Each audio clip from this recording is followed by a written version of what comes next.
એક દિવસ કામ દરમિયાન મારા પતિ તાવલા પરથી પડી ગયા અને ગંભીર રીતે ઘાયલ થઈ ગયા. તે હોસ્પિટલ લઈ જતા રસ્તામાં મૃત્યુ પામ્યા. સવિતાના જીવનમાં અંધકાર છવાઈ ગયો. તેને 2 માસૂમ બાળકો હતા. સવિતાનો દીકરો ફર્સ્ટ ક્લાસમાં ભણતો હતો અને નાનો 2 વર્ષનો હતો. તેના પતિના અંતિમ સંસ્કાર કરવામાં આવ્યા હતા. આથી સવિતાને તેના સાસરેથી તેના માતા પિતાના ઘરે આવતી, જ્યાં તેના મોટા ભાઈએ કહ્યું, બહેન, જે થવાનું હતું તે થઈ ગયું છે. તમારે દુઃખ ભૂલી જાઓ અને આગળનો વિચાર કરો. મને કહો કે તમે નોકરી કરશો કે નહીં. તને તારા પતિની જગ્યાએ નોકરી મળશે. હું જાણું છું એક નેતાને, જો હું તેને કહું તો પણ તે તમને જલ્દી નોકરી પર લઈ લેશે. કંઈક તો કરવું પડશે ને ભાઈ, નહીતર આ બાળકોનું શું થશે? પણ હું 8મી સુધી જ ભણી છું. મને નોકરી મળશે? પૂછ્યું. તને પટ્ટાવાળાની નોકરી તો ચોક્કસ મળશે. હું આજે જ નેતાને મળીશ. તેના ભાઈએ કહ્યું. તેના ભાઈની દોડ સૂર્યપ્રકાશમાં સમાપ્ત થઈ અને કામિનીને ટૂંક સમયમાં નોકરી મળી ગઈ. બહેન, તમે બાળકો સાથે શહેરમાં રહો. હું ત્યાં આવતો રહીશ. ચિંતા કરવાની કોઈ વાત નથી. દુનિયામાં તમારા જેવી ઘણી સ્ત્રીઓ છે જે થોડી હિંમતથી પોતાનો અને પોતાના બાળકોનો જીવ જોખમમાં મૂકી રહે છે. ભાઈએ તેની બહેનને પ્રોત્સાહન આપીને શહેરમાં આવીને ભાડાના મકાનમાં રહીને પટ્ટાવાળા તરીકે કામ કરવાનું શરૂ કર્યું. તે તેના માટે પુત્રને નજીકની શાળામાં દાખલો કરાવતો અને તેની સાથે રોજ ફોન પર વાત કરતી. કામિની સુંદર અને યુવાન હતી. મહાત્માના ઘણા અધિકારીઓ અને બાબુઓ તેને જોઈને રડતા હતા. તેની નજીક જવા માટે કેટલાક લોકો તેના પતિ સાથે સહાનુભૂતિ દર્શાવતા હતા અને કેટલાક લોકો તેને પૈસાની લાલચ આપતા હતા. કામિનીનો મકાન માલિક પણ રશિયન ટાઈપનો હતો અને તે પણ ડ્રગ્સ એડિક્ટ હતો અને તેના ઈરાદા ખરાબ હતા. ક્યારેક દારૂના નશામાં તે અડધી રાત્રે તેનો દરવાજો ખખડાવતો અને ત્યાંથી પસાર થતી વખતે ઘણા બદમાશો કામિનીને ચીડાવતા પણ હતા. કોઈક રીતે દિવસો જતા રહ્યા અને કામિની પોતાને સાચવતી રહી. તેની સાથે નીરજ નામનો પટ્ટાવાળો કામ કરતો હતો. તે તેના માટે પાગલ હતી, પરંતુ તે યુવક સમક્ષ તેની લાગણી વ્યક્ત કરવામાં અસમર્થ હતી. નીરજ બેડ પ્રોઇઝમેન હતો અને તે દારૂ પણ પીતો હતો અને અવારનવાર લોકો સાથે ઝઘડા કરતો હતો. પણ તે કામિની સાથે ખૂબ જ સરસ વાતો કરતો હતો. હું અહીં છું ત્યાં સુધી ચિંતા કરશો નહીં. જો કોઈ તમારી તરફ જુએ તો મને કહો, હું તેની આંખો કાઢી નાખીશ. નીરજ ઘણીવાર કામિનીને ઘરે મૂકતો. થોડા દિવસો સુધી નીરજ ફરી કામિનીને મળવા આવવા લાગ્યો અને કામિની પણ તેની સાથે આનંદ માણવા લાગી અને જલ્દી બંને પ્રેમમાં પડી ગયા. તે બાળકો માટે ખાવા પીવાની વસ્તુઓ પણ લાવતો હતો. કામિનીના પડોશમાં અન્ય એક ભાડુઆત રહેતા હતા અને નીરજ તેની સાથે મિત્રતા કરતો હતો. એક દિવસ જ્યારે ભાડુઆત તેના ગામમાં જવા લાગ્યો ત્યારે નીરજે તે ઘરની ચાવી માંગી. તેણે કામિનીને ખેતની કહ્યું કે હું તમારી સાથે રાત વિતાવીશ, પણ છેવટે તો બાળકો પણ છે. કામિનીએ સમસ્યા ઊભી કરી અને કીધું કે તમારે તેની જરૂર ચિંતા ન કરવી જોઈએ. ત્યારે તેણે ચાવી કાઢી અને કહ્યું, જુઓ, મેં સવારે જ વ્યવસ્થા કરી છે. આજે તમારો પડોશી ગામ ગયો છે. હું રાત્રે આવીશ અને તેના રૂમમાં. કામિનીએ સ્મિત કર્યું અને પછી શરમાઈને માથું નમાવ્યું. તે પણ ઈચ્છા અનુભવી રહી હતી અને હું નીરજની બાહોમાં પડવા માંગતી હતી.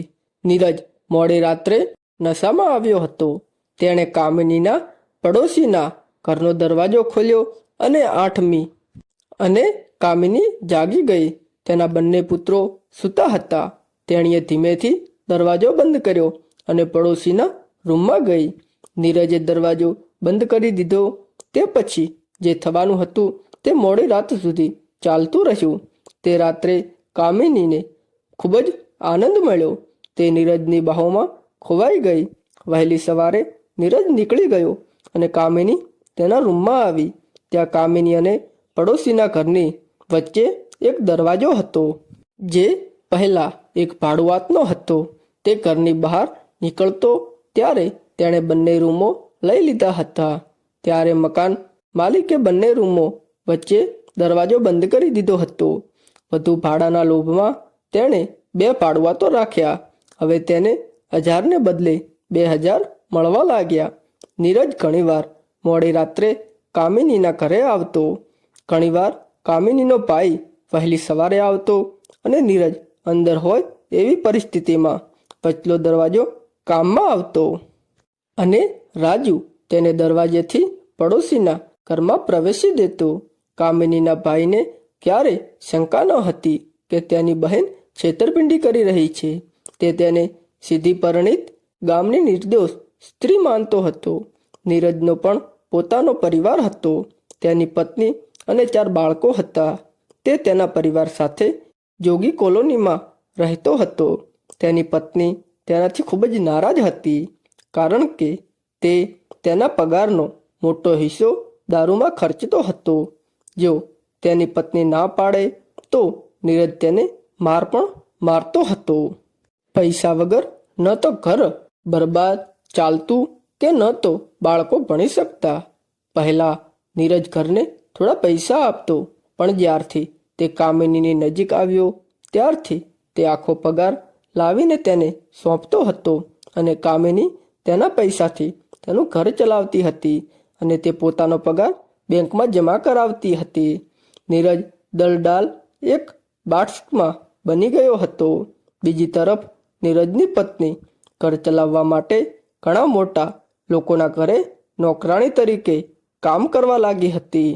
તે લોહીના આંસુ રડી રહી હતી, પરંતુ તેણે કોઈ ખોટો રસ્તો પસંદ ન કર્યો હતો અને કોઈક રીતે તેના બાળકનું ભરણ પોષણ કર્યું હતું, જેથી કામિનીને તેના સાસરિયામાં પોતાનું ઘર બનાવવું હતું.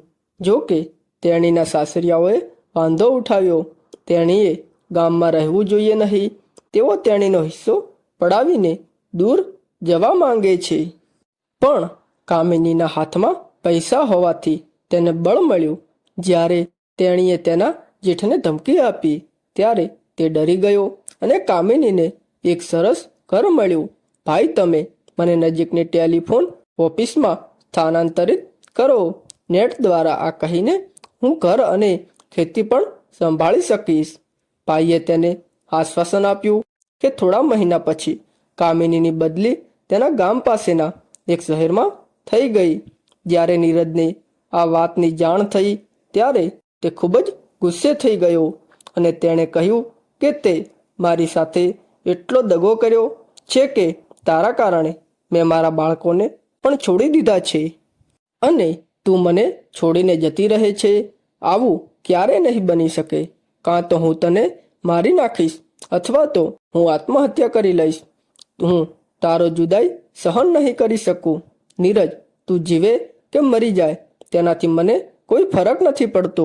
મારી મજબૂરી હતી કે તારી સાથે સંબંધ બાંધ્યો હતો.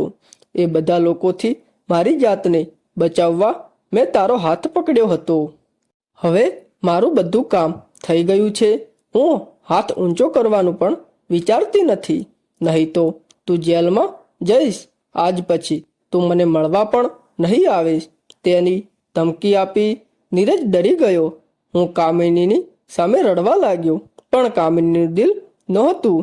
બીજે જ દિવસે તે ઘર ખાલી કરીને ગામ ગઈ.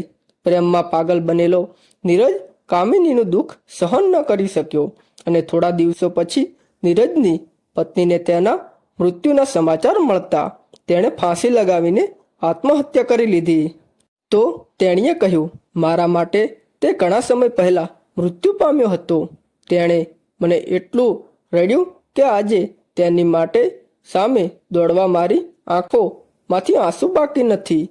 આટલું કહી તે બેભાન થઈ ગઈ અને નીરજના ઘર આગળ લોકોનું ટોળું એકઠું થઈ ગયું. લોકો તેની પત્નીને પાણીના ટીમ્પા વડે પાનમાં લાવવાનો પ્રયાસ કરી રહ્યા હતા.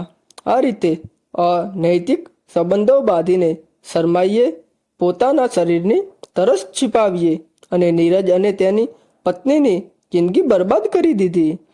તો મિત્રો, તમને આ સ્ટોરી ગમી હોય તો લાઈક કરો, શેર કરો અને સબસ્ક્રાઈબ કરો. અને જો તમે અમારી ચેનલ પર નવા છો તો બેલ આઇકન દબાવો, જેના કારણે આવનારી તમામ વિડીયોની નોટિફિકેશન તમને સૌથી પહેલાં મળે. ધન્યવાદ મિત્રો. એક